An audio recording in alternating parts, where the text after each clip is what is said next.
Ladies and gentlemen, welcome to Slamhub Wrestling. Myself Suprit, and this is your AEW Dynamite review for March 10th, 2021.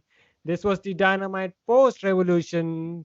And speaking about Revolution, this was an interesting show if you take out all the controversy and stuff. You know what I'm talking about. So, what did you think about Revolution, Abhimania?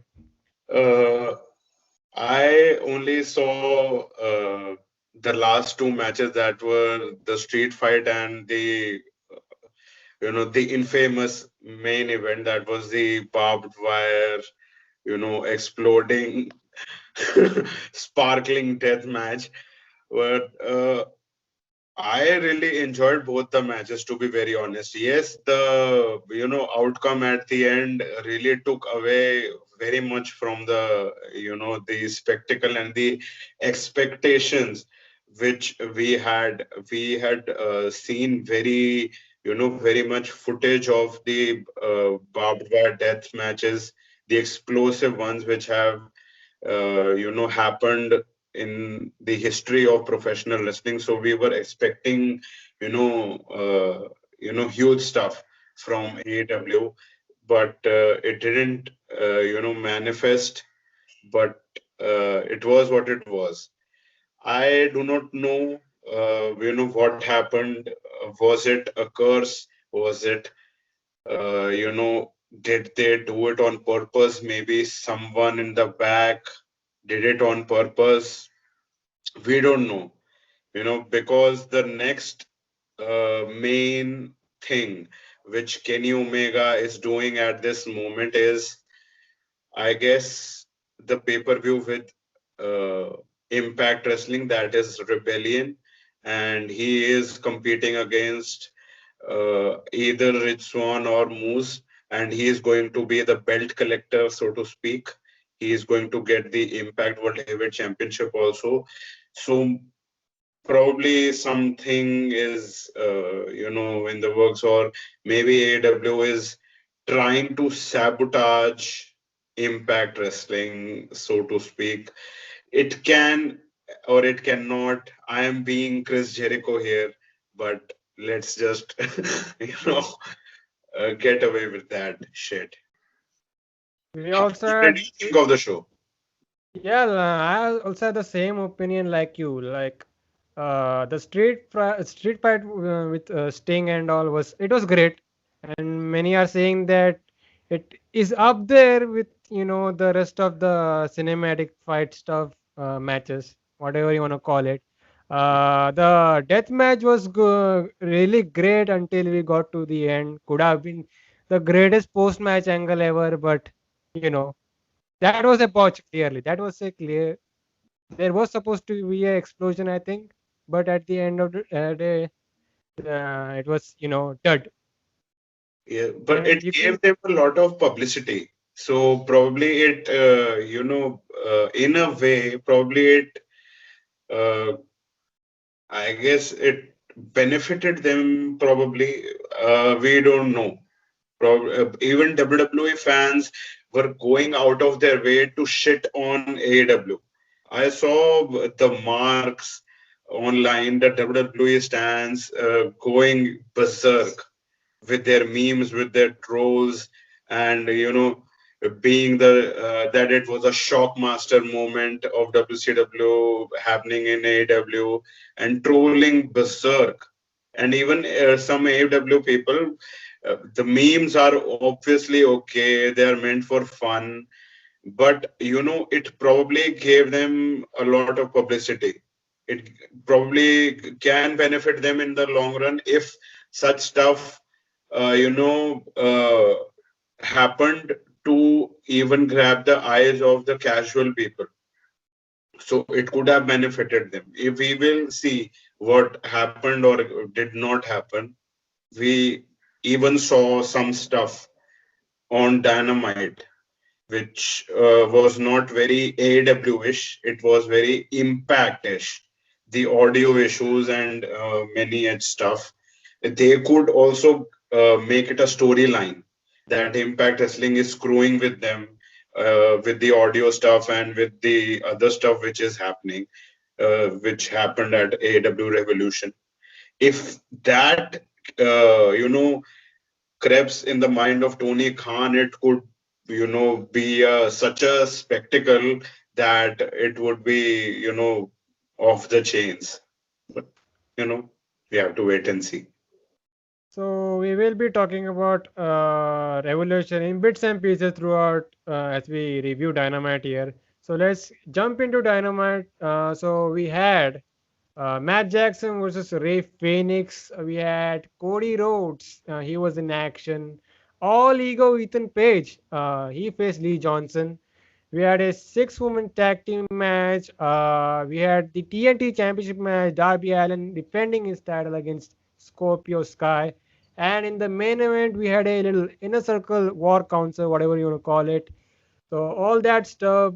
But before that, if you are new to this channel, then make sure to like, share, subscribe, do all that fun stuff. We finally reached 300 subscribers on this channel. So let's get that bad boy to 400 this WrestleMania season. So do that right now. So let's get into the first match here. It was Matt Jackson versus Ray Phoenix. So this was a little small preview match here because Penta and Phoenix. Sorry, it was Pac and Phoenix who won the Casino Tag Team Battle Royal. So this was a preview match for to build the upcoming tag team title match. Don't know when that's gonna happen. So a little good match here to open up Dynamite. What do you think about it?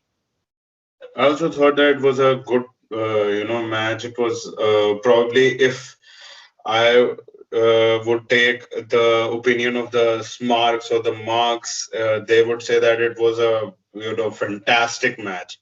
But yes, it was a hot opener, as they as advertised, as expected. That it was what it was. It was spots, and it was back and forth, hot action, and they are two exceptionally talented athletes going at it. So it was great. Phoenix is one of the best, we know him. And Matt Jackson is also, he is touted as being one half of the best tag team, in the world. But he is, he is great in his own right. The fact is that many people have, probably, I saw one of the tweets that many people have questioned Matt Jackson's ability to have a good match with the likes of Ray Phoenix, that Ray Phoenix can have an exceptional match, in their words, the Marks, with Nick Jackson. But if you put Matt Jackson, it won't be as good. But the said theory got swayed away here, that it was a great match in their sort of the words. Yes, the selling was not as good, obviously, but nonetheless, it was what it was. It was, as advertised, a good match. It was a good match, in my opinion. Phoenix was dominating in the initial part of the bout with his athleticism and his speed, and Matt Jackson was showing his battle scars from Revolution, his match, the tag team title bout with Jericho and MJF. We would be going through a little bit later on. And he was bruised and beat up. That was the part of the story in this match. And Phoenix was also obviously beat up from the Casino Battle Royale, obviously. And it was a great competitive, exciting back and forth match action in the second half of the bout. First half, it was all Ray Phoenix. In the second half, it was back and forth. They were going at it. It was a great match, in my opinion. Uh, it was what it was, and it was one spot which really gives that how modern day wrestling has come about. That was the Code Reds, or the Canadian Destroyers. It was that Matt Jackson hit the Code Red in the ring from the outside, and then he hit a Code Red outside on Phoenix, and then he pushed him inside. Two Code Reds. You have seen the move Code Red. How It was a, devastating. it was actually Destroyer. Yes, the destroyer or the code red it is called because you know It's a power his bomb. You can call it a power bomb in yes somewhat. yes a flipping power bomb, yes, obviously. And then he took the cover and Phoenix kicks out. Uh, So la, Now that you have said it, I want to ask you. So Phoenix is great at high spots and stuff. Like you can call him the in the high spot wrestling genre. He is the great. Nobody in modern wrestling. There are some guys, but he is in some other level. But yes. if he also needs to work on in ring psychology, like most your other great wrestlers do have that element, but he only relies on high spots, so Hmm. he needs to work on that department also. Yes, that is the only thing. Selling, yes, ring psychology and selling. Other than that, he's absolutely great. Absolutely. Yes, people can say that it is his style and blah, blah, blah. But the fact is that if you add something to your existing arsenal, it would make you great, even better than how you are at this moment. It would make you even better. So and that can even make you a superstar. It could give you a even higher level of success. So it is up to the talent to recognize that yes, I am lacking at certain department. I can work on it, and I can be a superstar. I will give you an example of Will Ospreay or even a Ricochet, especially Will Ospreay, because since the last 2 3 years when he started bulking up, Mm. and going becoming a heavyweight, his style has completely changed. Like he has kept those high flying elements, but the guy has completely changed his style. Like you won't even believe that he once was a junior heavyweight or a high flyer. So hope Phoenix does the same thing, does a little tweaks here and there in his in-ring repertoire, and everything else is fine. And I won't be surprised that this guy lands on the top 10 best wrestlers of this year. Phoenix, I'm Ye- talking about. Yes, no doubt. So let's talk some highlights of this match here with Matt Jackson. So they obviously started a little slow and the pace picked up. Phoenix was doing his typical shit here. So at one point we had Phoenix accidentally taking out Nick on the outside. So what Matt did was he responded with a super kick to Pac. So Phoenix would finally get the win with a sitting tombstone. That was basically it. So looking forward to this tag team match when that happens. Before it's Tony Khan has promised that it will happen before Revolution, so we'll have to wait and see. Um, and the next segment was the big explanation from Eric Kingston and John Moxley. How Eddie Kingston went into a coma with the sparklers. So uh, they talked about this ending of Revolution and they said this whole thing brought them back together. So both men were chilling beside a flame. Kingston was calling out Omega here. So both Moxley and Kingston were making fun of Omega for not coming up with this big explosion, saying Impact paid for the bomb. So, um, what did you think about the explanation given by Eddie Kingston? I say it was similar to what Tony Khan said, like blaming it on Kenny Omega. But the way Eddie Kingston said it, he admitted that it was a fuck up, it was a botch, but also, said the same thing that Tony Khan said. So, where do you stand in this explanation that AEW is giving here? I guess it was not very, convincing, probably. We need a better explanation. But what they said, uh, you know, Omega and Callis in their segment, it probably made a little sense, so to speak. That is embarrassing Moxley and Eddie Kingston. That makes even a little sense. Embarrassing them. Yes, you are putting them to a lose. Moxley putting to a lose and getting an even bigger win is embarrassing them. So that makes probably a little more sense than just blaming it. Impact is shitty. Impact, LOLTNA. That is mark level shit. That is nothing. Come up with something creative.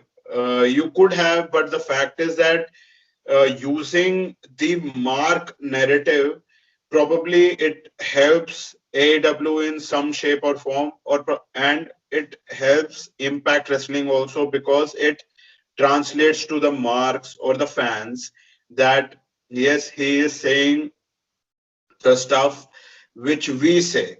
So he is one of us. Tony Khan, Eddie Kingston, he is just one of us.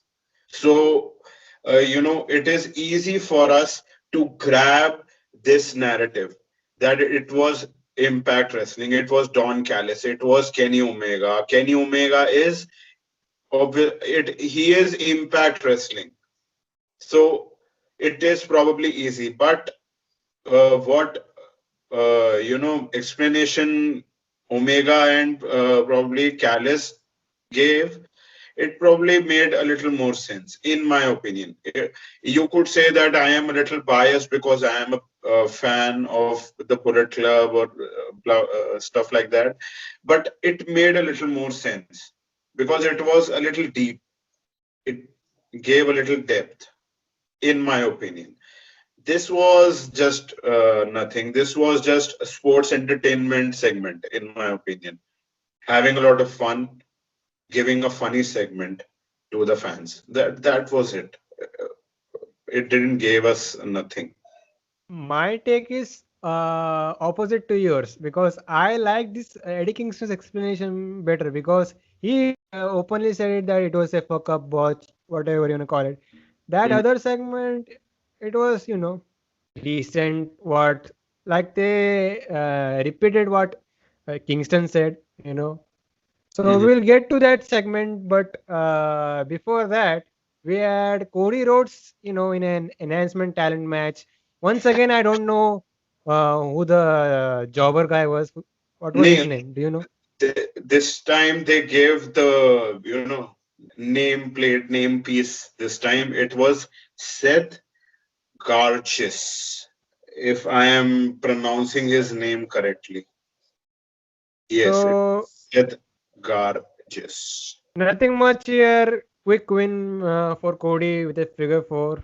So we had a little post-match angle here. Shivani was about to get a word from Cody. So Cody talks about his injured shoulder and how he wasn't able to get the win this at Revolution in that ladder match.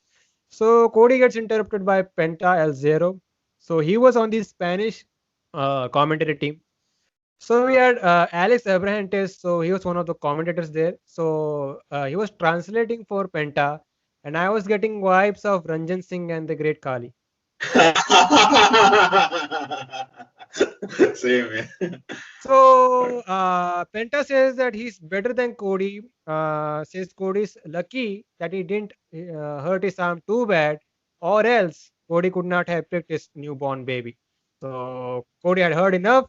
So we get a big brawl between Penta and Cody, and that was it. So we are getting this match next week in their Dynamite special. So what you think about this segment? And I want to add that Alex Abrahantes could really be a good, mouthpiece for Penta. What you think? Yes, I would agree. I would agree absolutely. Speaking Spanglish probably is not working anymore, so he can be a great, manager to him. And I saw that mean streak in him, the heel instincts in him. He could do, wonders for Penta El Zero Miero or Pentagon Junior. it could be great. It could be a great partnership. And with regards to booking the match next week, I am a little iffy because I wanted a more build up to this match because both the guys are extremely talented. Cody Rhodes, Pentagon Jr., both the guys extremely talented. I would have wanted at a with a little more build, a little more story, and at a better stage probably. Yes, it is a special. It is next week. Probably NXT is somewhat having something. Probably I don't know if they are or if they are not. They are not. They Okay. are they are blowing their load at WrestleMania weekend. Night one, night two of takeover. Seriously, man. Seriously. I'm going to die this Mania weekend. Every day, there is a show. How much wrestling can someone even take? My and I God, and I don't even drink coffee. it is it is preposterous. It is fucking insane. But the fact is that they will dish out and the fans will eat it up. But it Back to nothing. Dynamite, yeah, back to Dynamite. You said that Penta versus Cody needed a build, 2-3 weeks. Hold that thought because I have yet another match on this Dynamite card that I have same opinion about it. So one thing I wanted to say about Cody Rhodes. So I don't know if you checked out that ladder match at Revolution properly, because so there was a spot where Cody was taken out of the ladder match, you know, uh, but he would eventually come back, and that comeback really didn't felt, you know, genuine. It felt like forced. And I also heard that the crowd at Daily's place, they didn't cared about this guy, but they booed Cody Rhodes when he made that comeback. So on that note, do you think that it's time that we turn Cody Rhodes heel? I wanted him to be a part of the faction, which they swerved us like a fucking maniac. But it is what it is. Yes, absolutely. They should. They should. But the fact is that, yes, they want a clean cut baby face for him because Cody, because he is also representing the brand at other places, so probably they want him as a baby face, and he is currently probably doing the go home big show. Uh, so I don't know, they can turn him, and it is he is even better when he is here. Probably everyone is, but nonetheless, he has great stuff, up his arsenal when he can turn heel. But we want the crowd also, and it is happening obviously with the coming time, obviously. So yes, I would say go for it, do it. But even you mentioned here, there are some factors that you don't want to turn Cody Rhodes heel, because he is one of those guys. If he cuts a great babyface promo next week, then I will be interested in Cody Rhodes again. That type of element. Mm. And even Tony Khan said that he is lacking with heels on his AEW roster, because that mostly impacted when the entire Dark Order, turned babyface, and he's lacking heels. So, uh, you know, let's see what happens. They could turn him here, but there is a side that we don't want him to, turn heel, stay babyface, and at least don't get over pushed, Mm. because Yes. that's the reason that's gonna turn him heel. The fans will get bored of him, sensing that he may get overpushed, and then they will turn on him. So let's see where it goes. We have Shivani. So he was interviewing Sting. So Sting talks about the great street fight and he puts over Darby Allin but gets interrupted. So this is the theme of this entire show. Every segment gets interrupted by someone or the other. So he was interrupted by Lance Archer here. So Archer says that he is the true face of AEW and says things need to change or else. He said that by looking at Sting.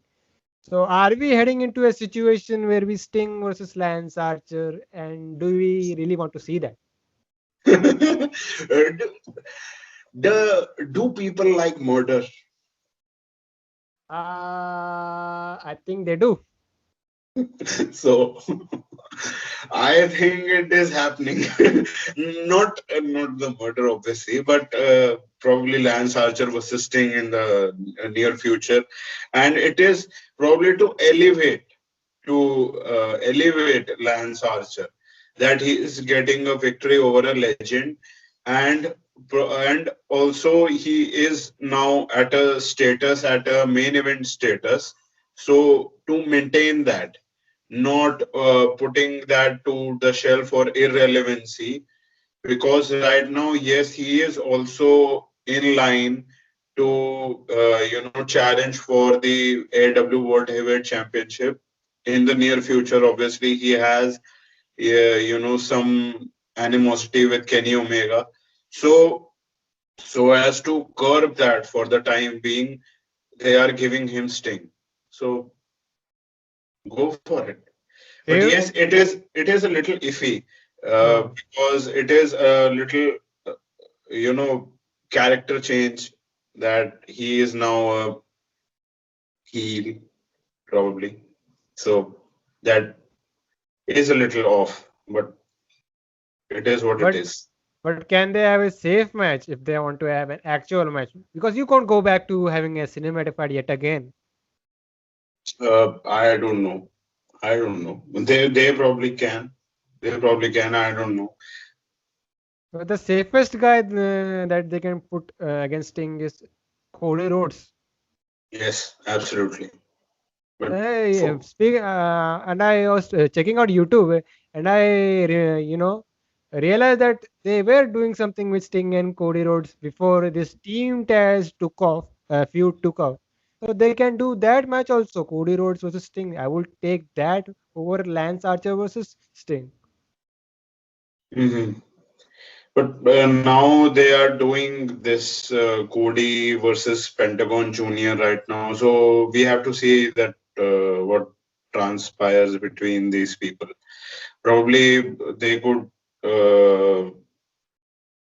add both of these feuds into one and have a multi-man match. So so that Sting, gets less of the action or takes less of the bumps. Probably it can or cannot happen, and then then you can have uh, Cody versus Sting after this whole mess gets over. So yes, there are many ways to get to Cody versus Sting, but probably they are waiting for the crowds to come in and then have Cody versus Sting, because having the crowd, it gets another element to it. And they are, or every probably promotion would want that if I have or every booker, I should say, that if I have a star feud in my mind, I should have it in the presence of a jam packed crowd. So it would they are probably delaying it as far as possible. So Cody is part of the Nightmare family. So we have little problems here going on in this faction. QT Marshall. So he was getting interviewed. He talks about his actions for revolution, saying that emotion got best of him. So if you didn't know that, QT Marshall actually got himself eliminated at the casino tag team battle royal and just leaving behind Dustin Rhodes, and that was your little angle that they did at Revolution. If you didn't know about it, so from that we have. all ego. Ethan Page versus Lee Johnson. So this was the Dynamite debut for Mr. Page. Lee Johnson here got in some good spots in this match. QT Marshall, he was not even cheering for Johnson. So at the end, we see Page, he gets the win with the ego's edge, and that was your match. So what you think about Ethan Page's performance here? Because the last few years we have seen this guy in a top tag team, and he's after a while I think he's in a singles position. So what you think about his performance here? I think it was good. It was decent. It was not bad at all. It was decent, and it would only get better as the time goes by. How was his performance at Revolution? I want to ask you. That overall ladder match, it was, what should I say? I didn't couldn't get into that match because there was some fun spots. Couldn't get into that match, but he did fine for himself, and basically he also did the same thing here. He could be a good worker. He is one of those guys that Ethan Page, he has both a modern, sorry, old school mentality and also the modern wrestling mentality. That's a equal blends, and he can use that to stand out as a different heel in here in AEW. Hmm. Hmm. Yes. I have seen some of the, instincts of that which you just mentioned in his, tag team repertoire in Impact Wrestling, with, in his run with the North, that he tag teamed with Josh Alexander. Yes, absolutely. I would agree that he would be, old school versus new school and blended into one, and then he is showcasing that. But yes, we have to see that obviously that how it translates here as a singles run in the singles run at AEW. So it was decent, it was good, not at all bad in my opinion. And yes, but the big focus was with the Nightmare family and their drama and their shit, that what is happening with QT and etc etc. And as you just said that Ethan Page has been a tag team specialist, uh, he is great in his own right. Absolutely. Now he has to prove himself in singles action, obviously. And Lee Johnson, recently, we know him that he got his first victory in his AEW career on Dynamite when he was in a tag team dynamic. He was tag teaming with Cody Rhodes.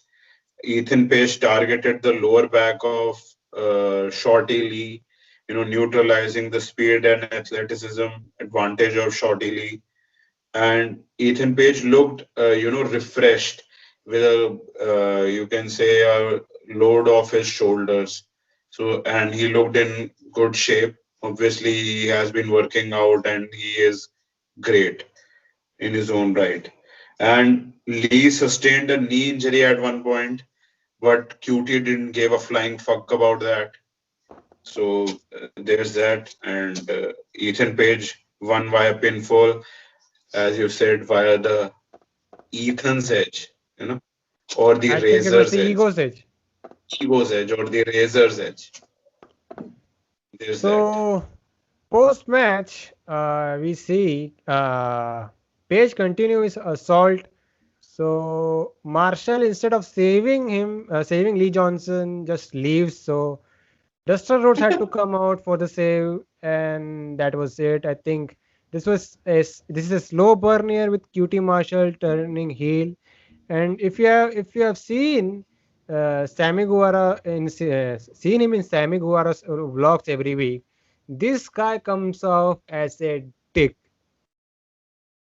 Okay. So this guy can be a great heel. So I want to see where this goes. Hmm. Probably they can form a tag team with, Ethan Page and QT.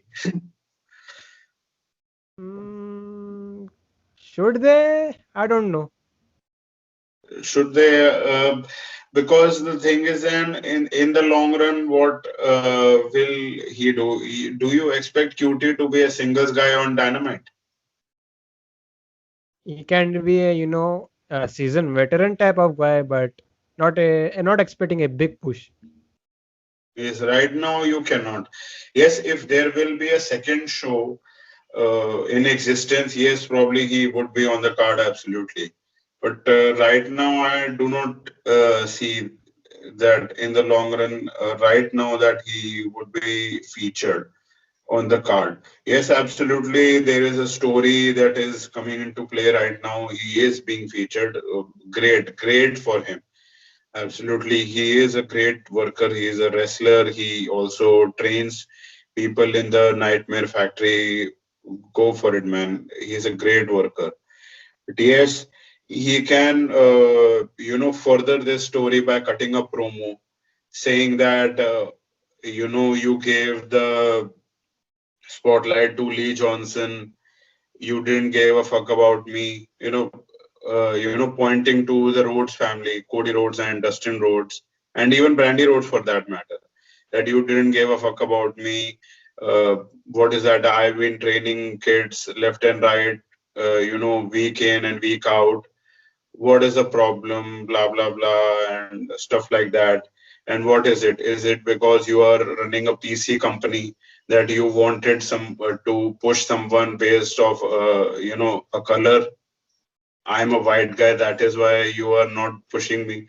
This is a controversial promo, which I'm giving you.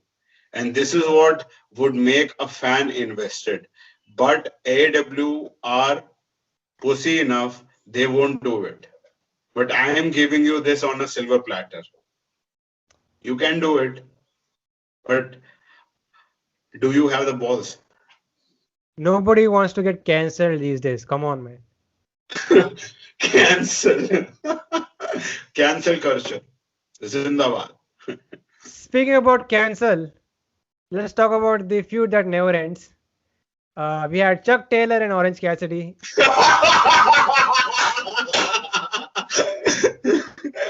So these guys were in an arcade center somewhere. So Cassidy is just chilling.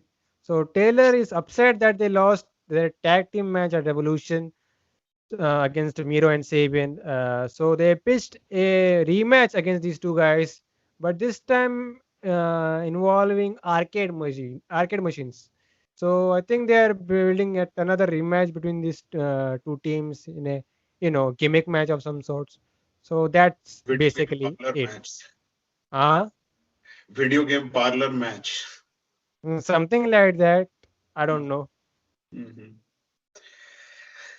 I don't know if there are even fucks left to give for this. I don't know. The only fucks will be given when Miro breaks out of this tag team. Absolutely. But there is this thing that the screen time is so less, that if he breaks out right now, what will the other people do? You know, the other people's screen time would go away. So right now they are doing the best they can to have the other people also, to draw audiences from them also, and keeping the product entertaining. So they are doing as far as possible they can to have Orange Cassidy and having the other people also, and doing entertaining shit as far as possible. But yes, it is getting stale. Absolutely, they need to come up with something creative, and probably they are, stalling for Trent. But I don't know. I don't know at this point if people are, willing to give a flying fuck anymore about this. So up next, you see Hangman Page. So he's being interviewed.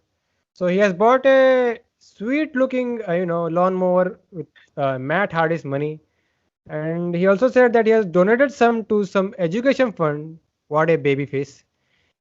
So we see the Dark Order. So they show up. They want a ride on this lawnmower. So Aaron Angels was not allowed on this lawnmower, and that was basically your entire segment. Speaking about Matt Hardy, so he was seen in the bar along with Private Party. So he's all upset that he lost this match against Page at Revolution, but he also said that he has enough money, you know, he has made enough money over the years to last a lifetime, something like that. So Matt Hardy talks about his new plan, and that is to take out the Dark Order. So he has signed a new tag team. So this is none other than the Butcher and Blade. So these guys will help Matt Hardy take out the Dark Order. I don't have any problem with Butcher and Blade's involvement with Matt Hardy, but could have given more explanation that you know, just at the paper we saw these guys with Eddie Kingston, and now they are with Matt Hardy. Could have given a little bit explanation on that whole scenario. What happened at the pay-per-view with Eddie Kingston? We They came out with Eddie Kingston when he was with John Moxley. Briefly they were. Yes. But what happened was that they were stopping him Yes, yes. from going there, and he didn't, stop, and he went there. So now they are at odds. That now Eddie has gone to the babyface side. He has seen the light. So, but these people, Butcher, Blade, and Bunny, they are still on the dark side. So, they just wanted someone who can lead them, and they, they found Big Money Matt. So there's that. And So you're saying that they decided to quietly break up this pairing. yes, absolutely. Let's see where this goes. We have Tony Schiavone. He was about to interview Christian Cage. And before we talk about this anger here, let's talk about this signing of Christian Cage. Did you also feel that it was a overwhelming reveal that the Hall of Fame worthy signing was not CM Punk, not Brock Lesnar, not even John Cena, but Christian Cage? Mm, yes, obviously. Yes, obviously. I would agree. Yes. But, Christian Cage, yes, he was in the last four of, the recent Royal Rumble. And yes, he is a guy who can be an asset to AEW with the likes of the people that he has a great knowledge of the game. He has been a veteran, and he didn't have just like Sting. He didn't end his career on his own terms. So now he has an opportunity, so he can do it. He didn't get a chance probably in WWE, probably being overshadowed by Edge or something like that of the sorts, or the creative doesn't have anything for him, blah blah blah. So here he has an opportunity. He is a former world champion, multi-time, I guess WWE World Heavyweight Champion, and he is a former NWA World Champion. So he has the credentials. He can do it, and he wants to do it. He has something to prove.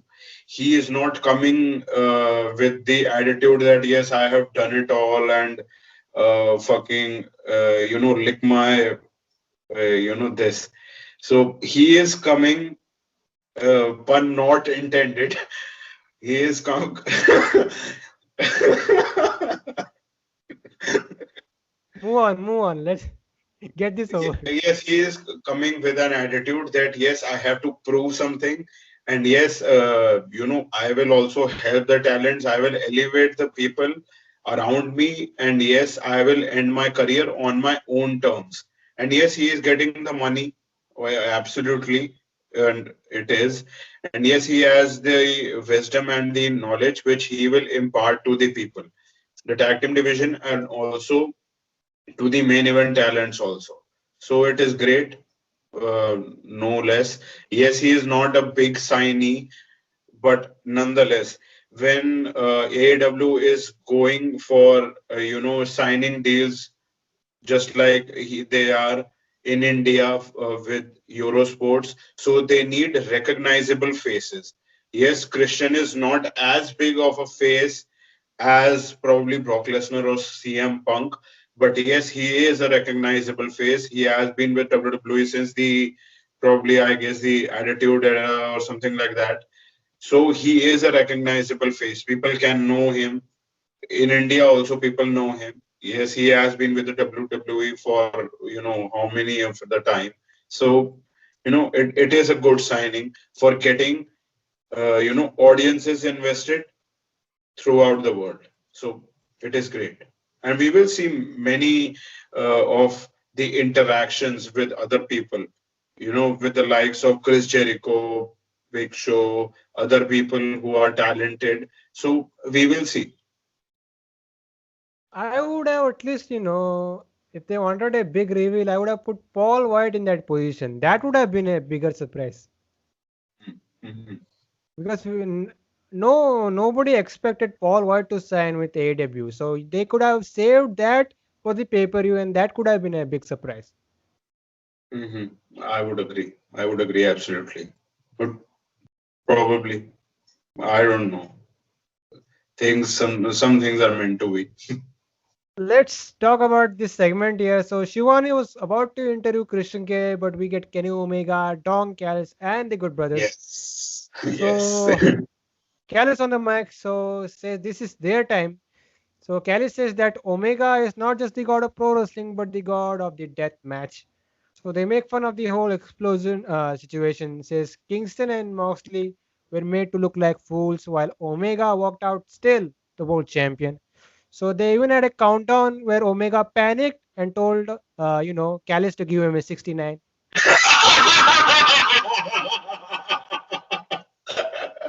This was this was funny and cringe at the same time. Uh, so Eddie Kingston finally walks out, and so Callis talks with Kingston, talks about the history, says that Kingston was in Impact and all that stuff. But he also mocked Kingston, saying that every time he got a big opportunity, he blew it. So Omega goes face to face with Kingston, dares to punch him. Kingston finally does it, and we get a 3-on-1 brawl. So Moxley comes out for the save, and Kingston and Moxley take out the Good Brothers. So Omega is left in the ring, and we see Christian Cage coming out finally. By the way, it took me half a second to realize it was Christian Cage at Revolution because I'm a mark for wrestling things. I saw your tweet. Many So, uh, fans did who have seen Impact Wrestling or TNA Impact Wrestling at the time when Christian Cage was there. They marked out loud, and many fans say that Christian was used and was utilized to a great extent, to his great potential in Impact Wrestling rather than in his post years in WWE. So uh, you know it is great that now probably we and many of the fans are expecting that he would have such an impact, pun intended, here in AEW. yeah, It, if you see his yes. work there, then you will also realize why people are saying that Christian Cage is better in TNA than all his stuff in WWE. Mhm. So we had Christian Cage coming out. He went face to face with Omega. Omega offers him a handshake, but Christian isn't interested. So Omega decided to swing a right, but Christian he looked for the kill switch, but Omega so Christian then posed with the AEW World Title as Omega was angry and pissed. Little cheesy segment here overall. There were some good stuff here and there. And wherever they are going with this whole stuff, I think the end goal could be Kingston versus Omega for the world title. And the same could be said for Christian Cage because you could do Christian Cage versus Kenny Omega on a random dynamite, or you want to, pull this and stretch it out, you can do it at double or nothing. Mm, yes. Right now, I guess next week they have Good Brothers versus Moxley and Kingston, if I'm not wrong. So Yep. that stuff they built it up at this point in this segment. And next, you are talking about Eddie Kingston and Kenny Omega. Uh, that is a great story, in my opinion. They have, similar stuff, with the likes that New Japan, All Japan, and they have such a clash of, minds. And even the stuff they can bring in Kingston with the mic and the animosity, the history with Don Callis, it can it can be a great match with a proper build. So this would be happening for the AEW World Heavyweight Championship in the near future. Absolutely, you do it with a proper build. It would be great. At the pay-per-view, you do it, not at Dynamite. Absolutely not. And with And Christian, yes, and please. they also need to put in some effort if they are doing a title match with Christian Cage. You need to put some effort in building up little Christian Cage. What you think? Yes, absolutely, they should. Probably they someone said that, or probably they put up the photos, the memes that they are doing Kenny Omega versus Christian Cage because there is a match, probably Roman Reigns versus Edge for WrestleMania, if I'm not wrong. Uh, they are doing it for the sake of that or not. I'm not. I do not know. But if they are, more power to them. They are doing it for the sake of it. But I would agree with you. They should build it absolutely. If it is a world title match, build it, build it, build Christian Cage up as well. Yes, he is a legend, absolutely. But the history is outside of AW, not inside. So build it up, build him up as a legend, and whatever he is here, his merchandise says outwork everyone. So, showcase that how is he here to outwork everyone? Showcase that with, couple of matches, his promos, heartfelt, promos, give the emotion to the audience so that we get invested that yes, we give a fuck about this guy. And he is not the lackey of Edge. He is Christian Cage. So give us that. Give us that absolutely. And then have the match Christian Cage versus Kenny Omega for the, if you are going for the AEW World Heavyweight Championship, or you are doing it that, they do the swerve, that they put the Impact World Championship on the line. When Kenny Omega wins it from Moose, probably I am picking Moose from Swan versus Moose. That is happening, I guess, this Saturday. So there's that. I would love I would love the idea of Christian Cage going after the Impact World Championship. That would be even Yeah. better. Yes, absolutely, it would be better. When it just manifested right now, it came in my mind. So it would be great. Then what will be that Kenny Omega will not, if he also loses the match, he has the other championships. So it won't lower his stock.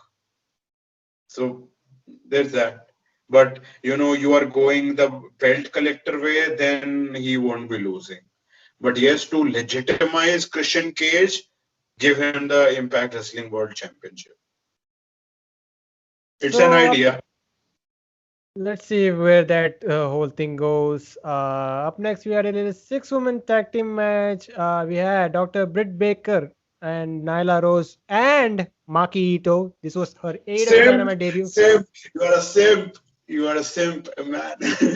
Please don't use the word sim or else Evilist will get mad.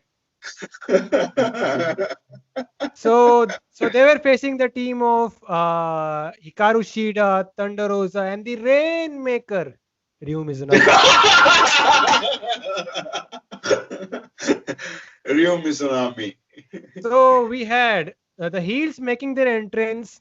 So Maki Ito was making an entrance as well, and mid entrance, the rest of the participants start brawling, and I didn't know if it was intentional or not. But as these Yes. women were fighting, Maki Ito is still singing, and made and she made sure that she completed her song. This was hilarious. So Absolutely. Shida had heard enough, so she went after Ito. Ito used her mic to blast Shida.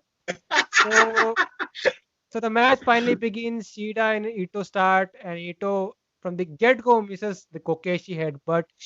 So whole thing was a chaotic mess, in a good way or bad way. Take it from uh, whatever you want However, to say. Yes. So at the end of the match, we see Thunder Rosa. She hits a Thunder Driver on Ito for the win, and that was basically it.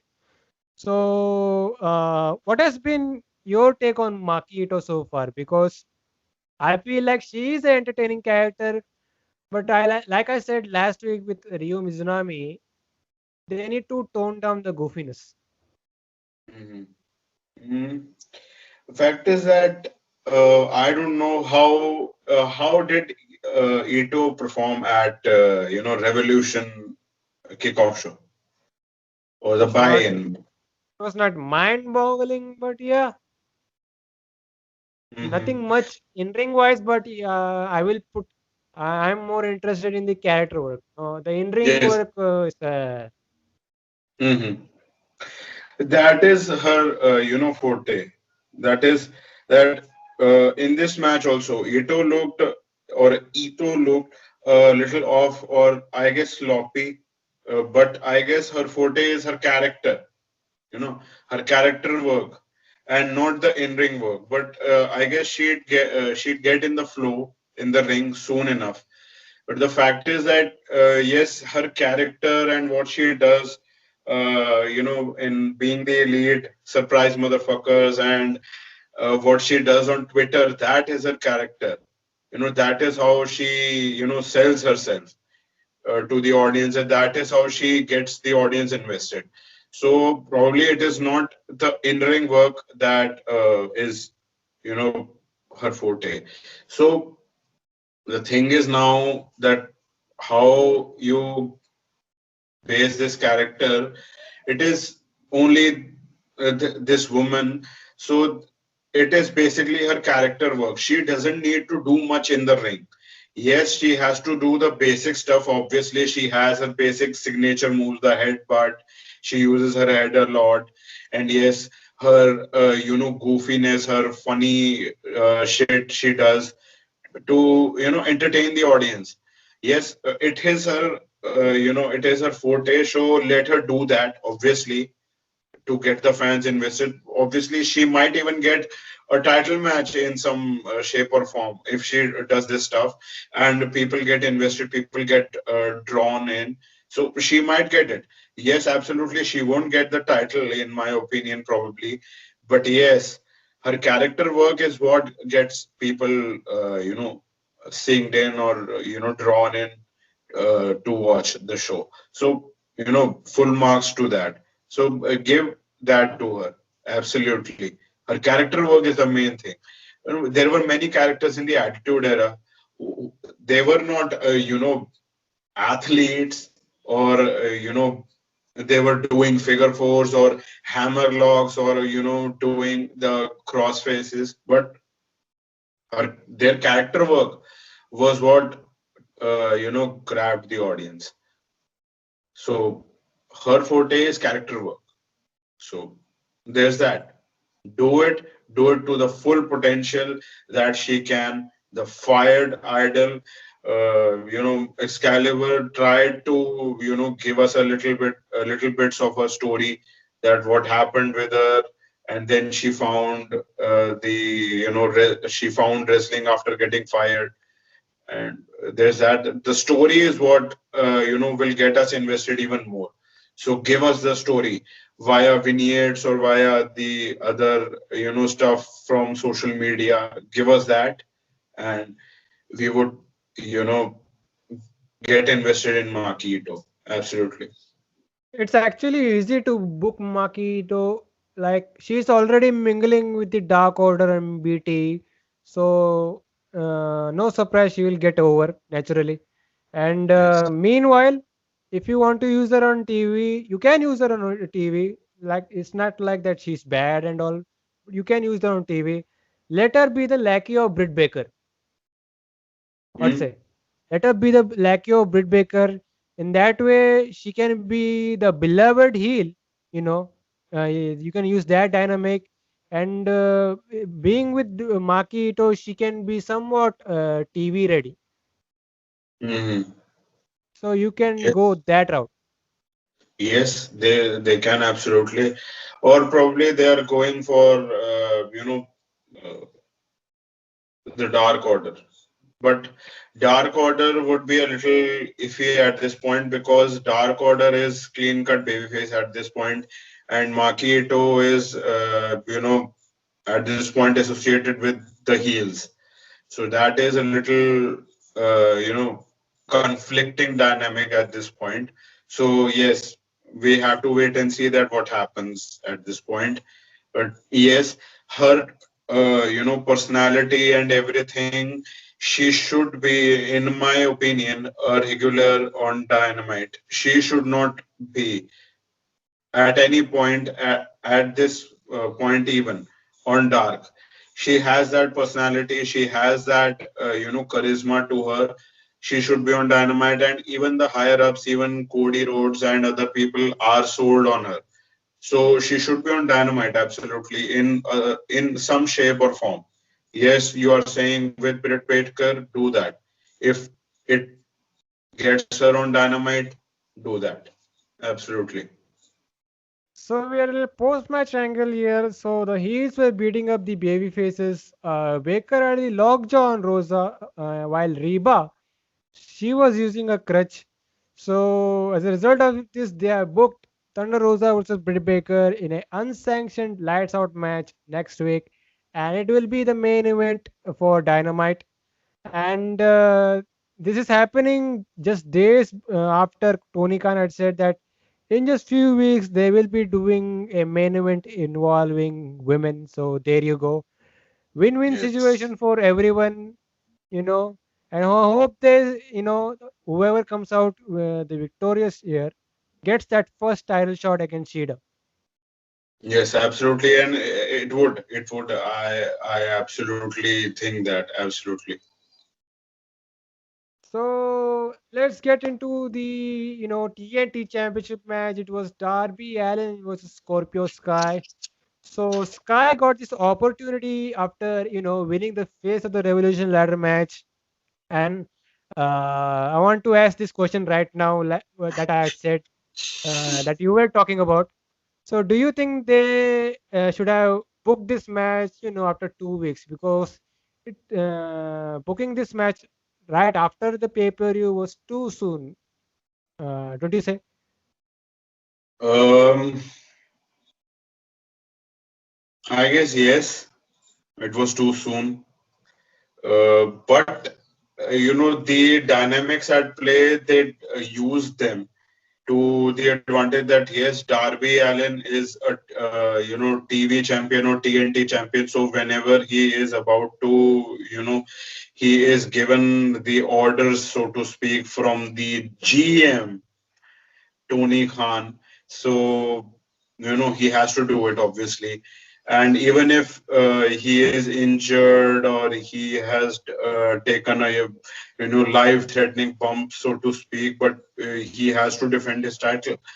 So now Scorpio Sky was being an obnoxious heel. Last time we, saw him on commentary, he was doing it. He was trying. He was trying. He was being a try hard, so to speak. But the fact is, yes, that was also coming into play in this match. That yes, at the start of the match we saw them fist pumping. So I thought, what the fuck is happening? So I even want to ask that at Revolution, what was Scorpio Sky's character? Was he a heel? Was he a babyface? I want to ask you that. Come on, man, it's a ladder match that mostly everyone will wrestle the same. He was doing his pulling off some high spots, nothing much. But something. But there was something, the way he shoved Cody Rhodes off the ladder, which was the final blow you say before winning the match. That I would say somewhat was heelish or baby faces. I don't know. Hmm. So that's the No, one thing he did. okay. So Nonetheless. let's talk about this match with Darby here. So Hmm. good match here with Darby, and Darby defending the title was the obvious decision here. So the match begins with your typical lockup exchanges early on, and the pace picked up, and we see two great spots here, and I loved it. So one was Allen; he was going for a tope, and Sky catches him with a cutter. So there was another spot where Allen was going for the coffin drop, but Sky catches Allen and hits a power bomb for a near fall. This was great. So Sky at the end was going for a TKO. Allen he counters into a roller for the win, and that was it. We had a little post-match angle where Allen gives a tap over Sky's shoulder. So Sky didn't like it and attacks Allen from the back and locks in a heel hook. Officials came out to separate the two. So like you said, this he was teasing a possible heel turn since last week. We saw some elements at Revolution, and there you go. He's finally a heel. And I would say I would compare this story. There is a similar story going on SmackDown with Apollo Crews feuding with Biggie over the Intercontinental Championship. Same dynamic here. So about Scorpio Sky and Darby Allin, I think the way they pulled off this angle, the door is open for a rematch, I guess, and maybe Sky gets the TNT Championship this time. Probably he does. But right now, who is the champion from both the guys, Apollo or Biggie? It's Biggie. Biggie, and he is still the champion. Yes. But the guy who just turned is Apollo. Yep. Apollo has not won yet. Mm-hmm. And is he on the brink of dethroning Biggie? Yes or no? 90% yes. Okay. Hmm. I guess Darby Allin winning the TNT Championship. I do not see Scorpio Sky winning. But yes, the fact is that this was a great wrestling match. Probably you said that it was a good. I guess it was a great wrestling match. That it was based on mat wrestling, so to speak. I see Darby retaining whenever it happens next time, probably, because I expect Darby Allin to have a lengthy title reign. Mm-hmm. So probably whenever he would lose to a credible contender, probably someone else. But Scorpio Sky this early, I do not think so. This match, I say that yes, it was a great wrestling match. You know, the fist pump we already discussed that he synced us in. Scorpio Sky, he made us think that he is a babyface and he is, you know, he's a good guy, but at the end we saw him, just double crossing us all. And, you know, the grappling background was on full display from Darby Allin. It is very unlike that he is more prone to use his athletic prowess and speed. But in this match, we saw him doing the grappling stuff, the mat wrestling, so to speak. Darby sustained an ankle injury at one point. He was hobbling and selling his injury to perfection. I would give him that absolutely. He is an old school, avid storyteller. So he does that to perfection.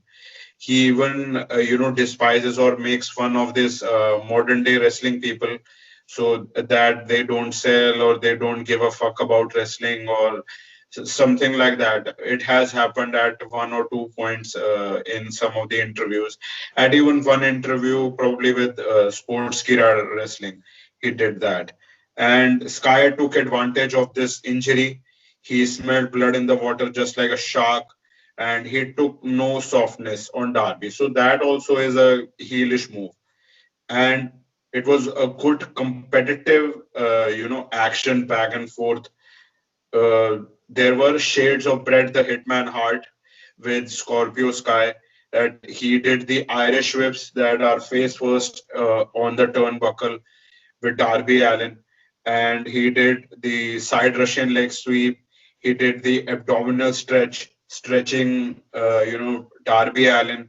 So it was great. Old school wrestling from Scorpio Sky. Great stuff from both the men, I should say. And the heart and resilience was the story from Darby Allin, that he was not giving up. He was not, getting put down even after getting ragdolled here and there from Scorpio Sky, and even after Revolution, after competing in the street fight with Team Taz, full marks to him. He sold the offense of Scorpio Sky like $1 million. Hats off to Darby Allin. And Darby won with, you just said, the roll up counter to the TKO. Absolutely. Great So, match. so we'll have to wait and see whether Sky does take the title of Darby, or is it someone else. So let's get to the main event here, and I think this was the best thing on the show. This was Absolutely. the Inner Circle War Council, whatever you want to call it. So we had all the members come out. Jake Hager was looking like a giant Orange Cassidy. I don't know why. So Jericho on the mic, he talks about this, that something needs to change in the Inner Circle. How about a new member? So MJF he interrupts saying, "We don't need a new member. We need to let go of someone instead." So Sammy Guevara returns. He shows up. He's on the mic. He has something to show to Jericho. So we see a footage from Guevara. So he had planted a camera in the Inner Circle locker room. So in this footage, we see MJF talking to the rest of the members here of the Inner Circle, and they were he actually planned that they should get rid of Chris Jericho. So in the ring, all the I said, members. I said it. I called So, it. so in the ring, all the members had Guevara and Jericho cornered. So until, but suddenly they all sat with Jericho and cornered MJF instead. So Jericho says that he knew everything about this whole stuff, and he fires MJF from the inner circle. So we see MJF was pleading and crying that he didn't want to take over the inner circle. Instead, he wanted to form his own faction. So lights go out, they come back. It's FTR, Wardlow, and Sean Spears. So Harwood blasts a bottle over Hager's. So this takes him out. So Spears he stomps Guevara's face into a steel chair. This looked brutal. So we had Santana and Ortiz being handcuffed. So they hit a triple team spike pile driver from FTR and Tully. So MJF punches Jericho with his diamond ring. This bust open Jericho. So Jericho is carried over the stage. Wardlow power bombs Jericho through the some of tables below, and that's how the show went off the air. I want to say We talked about that. Yes, we talked about that. MJ wanted to join a new faction, maybe a four horsemen, and we also talked about that after when they eventually turn on Jericho, that Jericho turns babyface, etc. But Mm. here they made it unpredictable. They Yes. merged all those situations that we pitched all those months ago into one angle, and yeah, it was actually MJF turning on the inner circle, not just Jericho. Some Yes. great stuff here, and the good thing that can come out of all this, the breakout guys that can come out is Santana and Ortiz. You know, I think this angle, what happened here, I think this is what motivates them to go back to their former selves. And there has already been talk about Zelina Vega, Tia Trinidad. She could manage these two guys and bring them to that level that they were used to in Impact. Some, Mm-hmm. there are a lot of possibilities here. Mm-hmm. Yes, absolutely. I was fucking swerved. Absolutely. I thought I am going to give the Bookers, Tony Khan, the Inner Circle, these people full marks. What they did, absolutely, they just, swiped the floor with the marks who were complaining with Revolution and what happened with Revolution. This show fucking swerved all of us, and it's, wiped the dirt if there were any from Revolution. This was a fantastic show, top to bottom, in my opinion. There was storytelling, and this final main event, it swerved us everybody. I thought it would be Cody Rhodes who would be joining the Four Horsemen, this faction, Mhm. because Cody Rhodes was sometime, he was in the he was scouting probably FTR in the FTR match. He was on commentary when the face of the ladder match was announced. So I was expecting Cody Rhodes to join in. So it didn't happen here. What happened? They swerved us all, and I'm going to give them full marks what they did. The beat down, everything. This is what they gave us, and it gave legitimacy to this faction, this four horsemen faction or whatever. Right now, probably they can use the term or they cannot. We have to wait and see, because probably someone said that Conrad Thompson has the trademark to the using the terms four horsemen. Then Arn Anderson said that he has. So we have to wait and see that what happens with using the terms, and what terms would they use for this faction. But nonetheless, what they did, this whole beatdown and this whole what this thing, whatever happened, what all transpired, absolutely brilliant, absolutely brilliant, absolutely brilliant. I'm going to give all of them full fucking marks.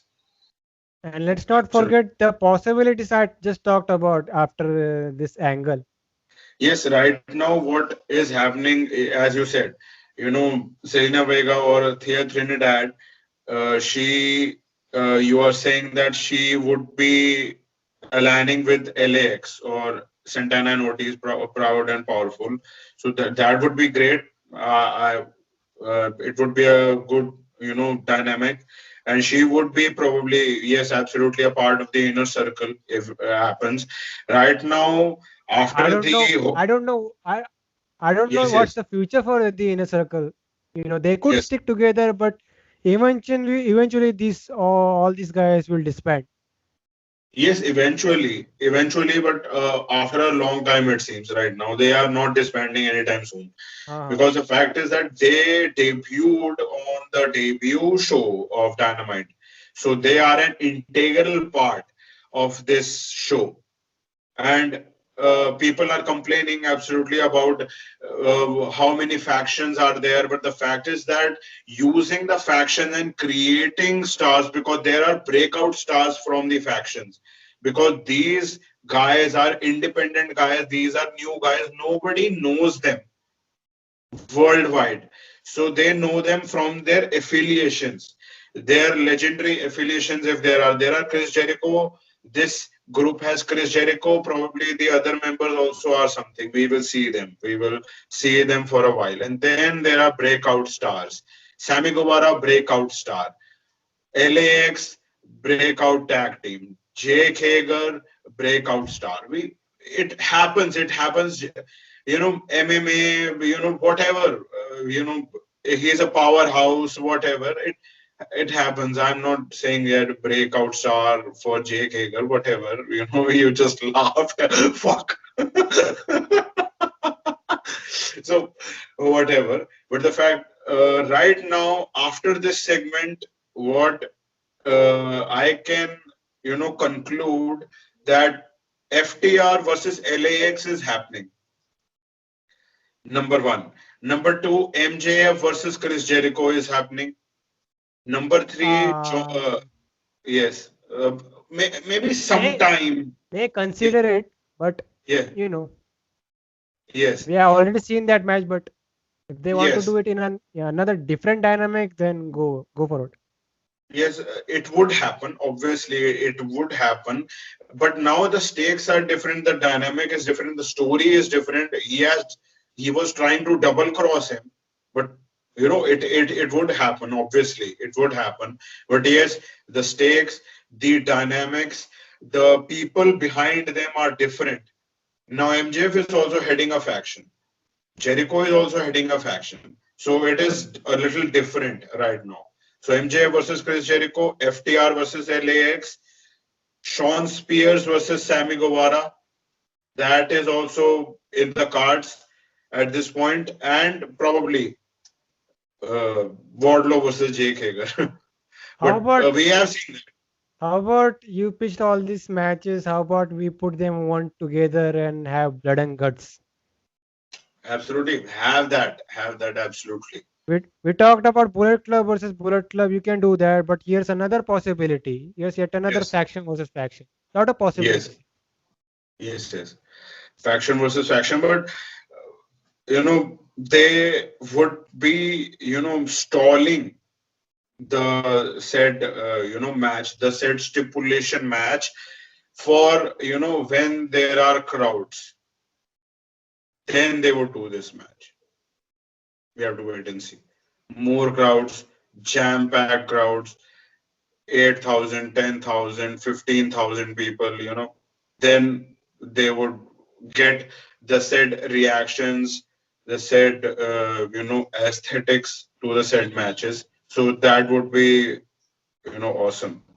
Absolutely. So that was your AEW Dynamite. Yes, that was Dynamite. So before we leave, where can these guys find you? Guys, you can find me on Instagram and Twitter at AbiManiac, and I'm currently working with an independent wrestling promotion in India. We are from India. Wrestle Square Pro Wrestling. You can subscribe to their YouTube channel at Wrestle Square. I'm working with them as a commentator and as the boss, the authority figure, the top 50% of Wrestle Square. You can find Slamhub Wrestling on Twitter at Slamhub Debut, Instagram at Slamhub Wrestling. Our podcast and reviews. If you want to catch them in audio version, then head over to Spotify and Anchor, and make sure to subscribe here on YouTube. Let's get this subscriber rate to 400. That's my goal. At least if we can get it to before Mania, would be great.